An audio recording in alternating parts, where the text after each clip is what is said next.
A força do ser humano está aqui dentro do coração. Se o coração humano deixa-se levar pelo desânimo, pela tristeza, pela angústia, qualquer probleminha vira um problemão.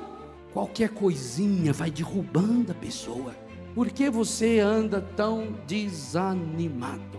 O grande segredo do homem, da mulher, de Deus, é chorar as suas mágoas que tem diante de Deus. Desânimo é falta de alma. Ora, falta de alma é falta do Espírito Santo. Vós sois a alma da igreja. Meus irmãos e minhas irmãs, nós temos aqui uma palavra de ordem muito séria. Você não pode desistir. Você tem que entrar numa luta. Não é fácil. Eu já disse quantas vezes, em quantos lugares do Brasil e do mundo, fácil é ir para o inferno. Única coisa é para baixo. Qualquer monte de esterco vai. Cava um buraco lá no fundo do seu terreiro para ver. E deixa aberto lá um buraco. Vai olhar 3, 4 meses depois. Tudo que não presta está lá. Os grandes homens da Bíblia tiveram momentos profundos de depressão. Não tiveram? Vou citar 3. Moisés. Números 11, verso 4 diz que o Moisés ficou completamente deprimido. Elias, 1 Reis 19, Elias queria morrer. Elias entrou em depressão profunda. Elias falou: eu quero morrer. O anjo veio lá, deu comida para ele, acabou de comer, e agora? Agora eu estou bem disposto, eu quero morrer. E a terceira pessoa que entrou em depressão profunda, Jesus. Meu Deus, por que me abandonaste? Que ele falou no alto da cruz. Ele já tinha falado no Getsemane. Aquela primeira parte do filme A Paixão de Cristo. Aquela escuridão, as trevas interiores e exteriores, o mundo, o pecado do mundo inteiro nas costas de Jesus. Pai, se possível, afaste de mim esse cálice. Por que eu citei esses 3 nomes? Segundo a Bíblia, são os 3 personagens fundamentais da fé do povo de Deus. Tanto que quando Jesus se transfigura no Tabor, quem está lá com eles? Moisés e Elias. Por que só os 2? Os únicos 2 personagens do Antigo Testamento que viram Deus. E como os 3 saíram da depressão? Qual foi o remédio que Moisés encontrou para sair da depressão?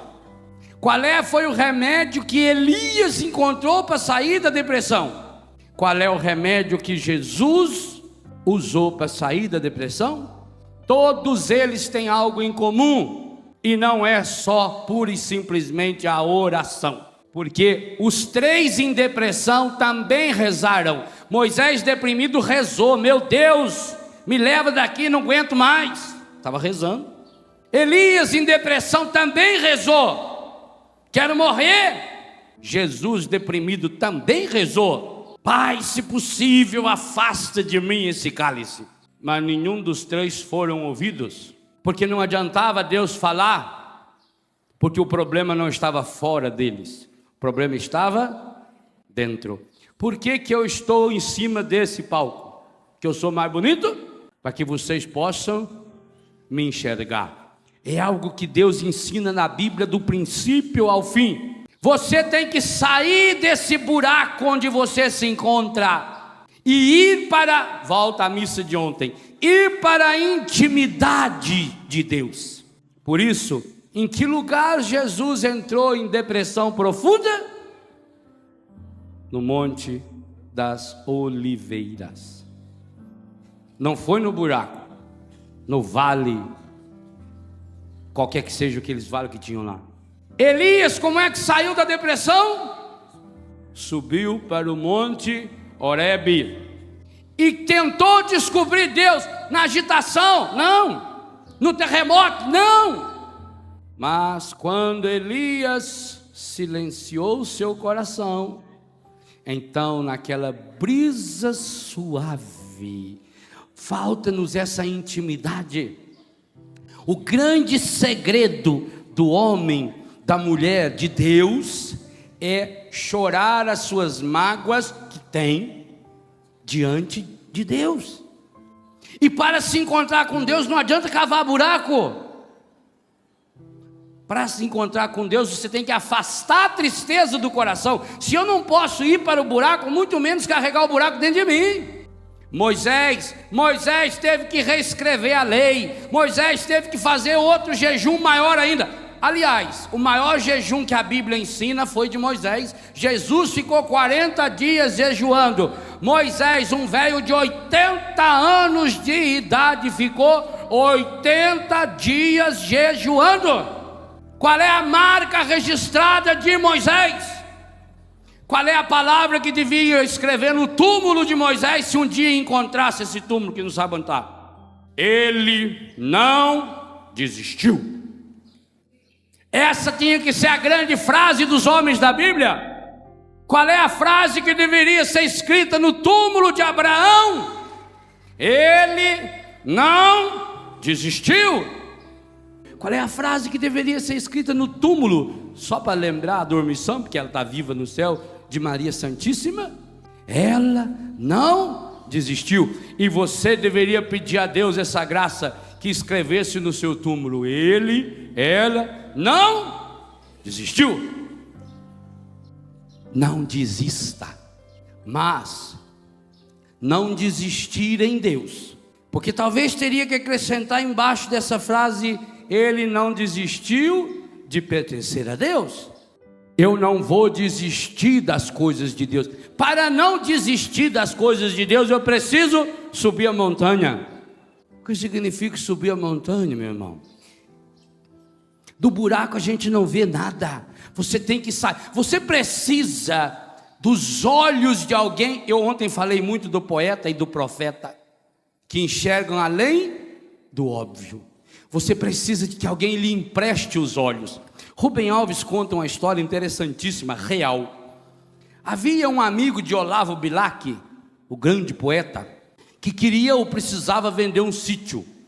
E para vender o sítio, ele pediu então a Olavo Bilac que escrevesse, Olavo conhecia o sítio dele, que escrevesse um texto pequeno, bem escrito, para botar no jornal, para fazer uma propaganda.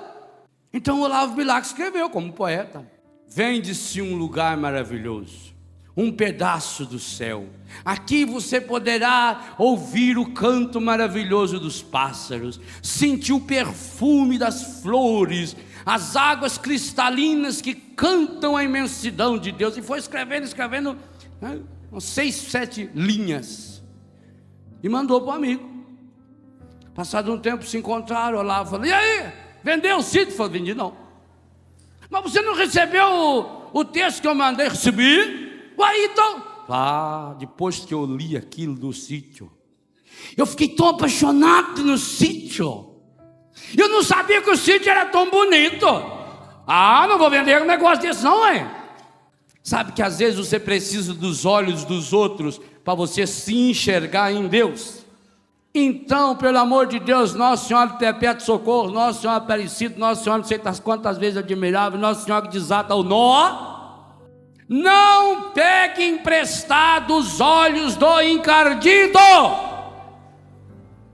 Não pegue emprestado os olhos de quem não sabe enxergar. De alguns aqui, a guia é aquele artista que está na lama, que está no buraco, que tem uma vida que não vale porcaria nenhuma.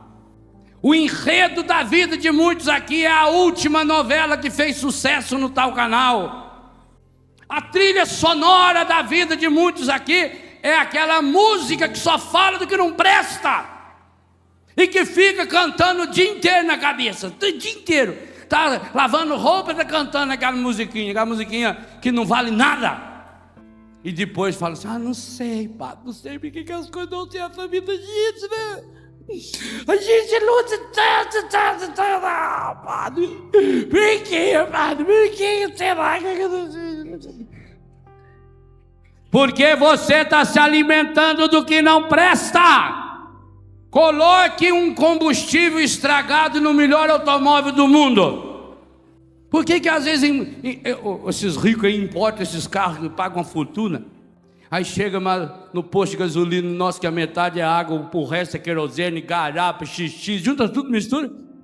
Além de não andar direito, em pouco tempo está intoxicado o carro. Assim acontece com você. Você é uma potência, você é um motor fabuloso, você é obra-prima da mão de Deus, mas você está com o motor estragado.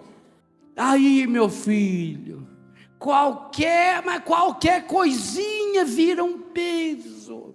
A pessoa faz tempestade num copo d'água, e às vezes o copo nem está cheio, uma coisinha de nada, e aí ela fica e conta para todo mundo, e reclama, e conta, e conta, e reclama, e conta, e conta, e conta, e reclama, e quanto mais reclama, está entregando a alma à tristeza, está entregando o coração para a tristeza, está olhando a vida pelo pior ângulo possível. A cabeça da pessoa, aí o que acontece? Gente, esse texto que nós lemos aqui de Eclesiastes foi escrito faz 2.500 anos. Hoje tem gente fazendo terapia do sono, sonoterapia, tomando remédio, fazendo isso, fazendo aquilo, porque não dorme, porque é isso.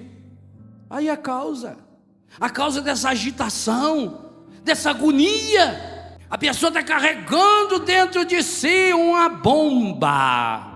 A bomba atômica, o princípio da bomba atômica é a concentração do átomo. E vai concentrando. Por isso que o 30 diz, concentra o teu coração no que presta.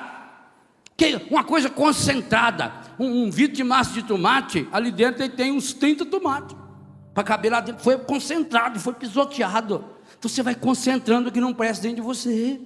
E aí, meu filho, você está com a lente estragada, a lente do coração. Então tudo que você olhar, desiste. Há uma marca do primeiro ao último capítulo da Bíblia. Ele não desistiu em Deus, não desistiu. Por maior que fosse o obstáculo. Por que Moisés é o homem de Deus que ele é? Porque Moisés ensinou-nos a escola da não desistência.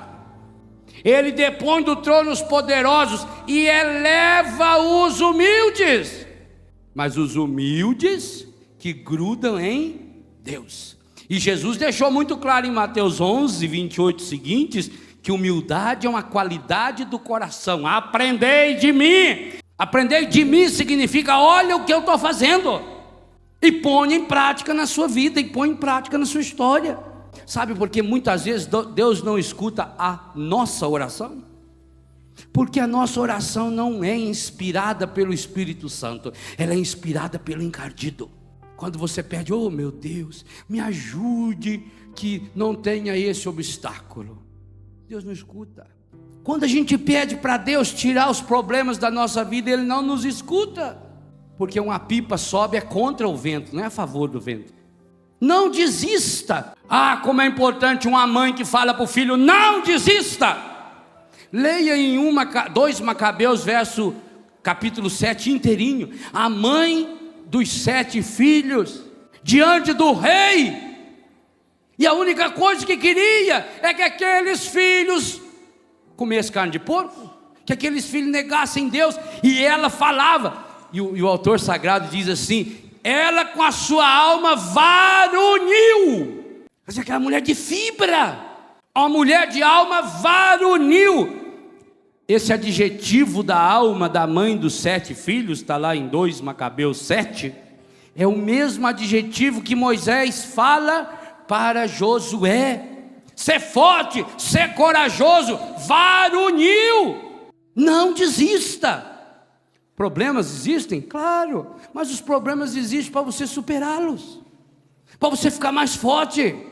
Todas as vezes que a gente passa por um momento difícil, gente, na natureza é assim, o que não mata deixa você mais forte. Não são os problemas exteriores que nos derrubam, a força do ser humano está aqui dentro do coração. Se o coração humano deixa-se levar pelo desânimo, pela tristeza, pela angústia, qualquer probleminha vira um problemão.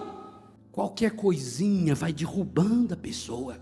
Por que você anda tão desanimado? E você vai dizer: não, eu desanimo porque as coisas ruins me acontecem. Errado. Porque tantas outras pessoas passaram pelas mesmas situações e não desanimaram. Qual é o segredo? O segredo é que dentro da pessoa existe essa caixa de ressonância do milagre que é o coração. A cura interior é a mais fundamental, a mais necessária de todas as formas de cura. Aliás, foi a única que Jesus fez antes, depois, durante a vida inteira, antes de nascer, na morte, depois que morreu. Gente, nós precisamos nos convencer da necessidade da cura interior, porque Jesus que priorizou. Eu já escutei uma vez um padre falando: não, mas o Padre Léo fala demais em cura interior. Eu que falo demais? Queria ter tempo para escrever mais uns 600 livros de cura interior. Quantas pessoas Jesus curou de doença física depois da sua morte? Cita um para mim na Bíblia.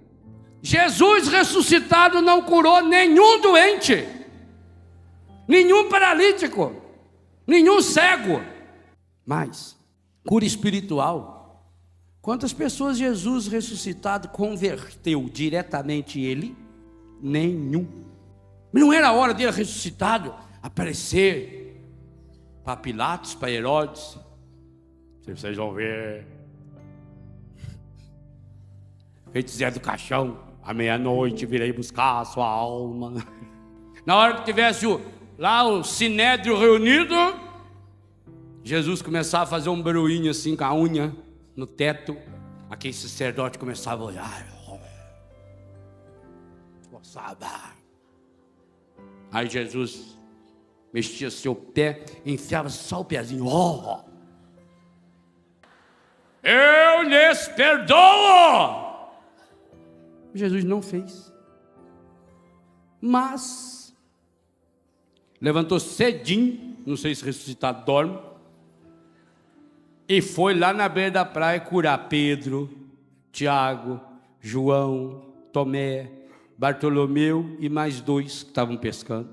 Andou um dia inteirinho com aquelas 2 antas de Emaús, sofreu mais escutando as lamúrias do Cleofas e daquele colega dele que sabe que não pôs o nome, né? É o seu, põe lá. Para curar os 2. De madrugadinha foi lá curar a Maria Madalena. Depois voou, pegou o primeiro Boeing que tinha e foi lá curar os discípulos que estavam morrendo de medo lá, fechados no cenáculo. Jesus ressuscitado não fez nenhum milagre de cura física. Jesus ressuscitado não fez nenhum milagre de cura espiritual. Mas Jesus ressuscitado foi para curar o coração ferido e machucado de todos aqueles que estavam ao seu redor. Por quê? Porque curados, cada um deles com o coração curado, eles teriam forças suficientes para evangelizar o mundo. E não foi o que aconteceu? A Madalena, o que aconteceu com ela? Curada das dores, das angústias, porque dos pecados ela já tinha sido curada, já tinha se convertido. Ela vai para a França, evangelizar a França. Tiago, curado, sobe e vai para a Espanha, evangelizar a Espanha. Pedro, curado, vai para Roma. João vai para Éfeso, para a Turquia. Eles louvaram a Deus que foram perseguidos, porque quando foram perseguidos, eles se espalharam. Graças a Deus que foram perseguidos, porque se não tivesse sido perseguido, talvez eles ficavam de mão dada o resto da vida, assim, feito aquela mãe que tem 10 filhos e quer que os 10 filhos vivem o resto da vida embaixo da asa dela ali. Sabe aquele povo lá no interior que fazia, comprava o terreno, já falava assim: ali vai ser a casa do Júnior, ali vai ser a casa da Maristela, ali vai a Madalena, ali vai morar o Getúlio, ali o Afrânio, ali o Edson, vamos, tudo aqui assim, já em volta. Já a vila deles. Graças a Deus que teve a perseguição, porque aí se espalharam, não puderam ficar lá em Jerusalém. Já foi para Roma. O que se transformou Roma? Na sede da nossa fé. A Europa, gente, a Europa é o que é graças ao cristianismo. Tanto que o patrono da Europa é São Bento. Mas por quê? Porque Paulo passou pela Espanha, Pedro foi para a Itália, Tiago foi para a Espanha, Nossa Senhora foi lá visitar Tiago, João foi para Éfeso, foi para a Turquia, foram se espalhando. Assim nós precisamos aprender. Eu dizia isso há 20 dias atrás, num retiro que eu pregava nos Estados Unidos, para os brasileiros que estão lá. Eu dizia, vocês vieram aqui com uma missão. Vocês pensam que vieram aqui para os Estados Unidos para ganhar dinheiro? Não, vocês vieram aqui para evangelizar os nossos irmãos norte-americanos. É para isso que você veio. Isso eu disse lá no Japão, para os brasileiros que estão lá. Vocês vieram aqui para encher esse povo maravilhoso. O povo japonês é um povo maravilhoso, um povo de fibra, como também o povo norte-americano. Aliás, não tem gente ruim não, no mundo. Se são filhos e filhas de Deus, não pode ser ruim. Vocês vieram aqui para jogar ânimo, alma, ânimo, alma, ânimo. Desânimo é falta de alma. Ora, falta de alma é falta do Espírito Santo. Vós sois a alma da igreja. Pessoa desanimada. O ânimo é o Espírito Santo, essa força, esse dínamo que entra dentro da pessoa, que faz transformar dificuldade em solução, problema em solução, queda em impulso, e aí a pessoa começa a crescer em Deus. Essa tem que ser a frase da sua vida: não desista.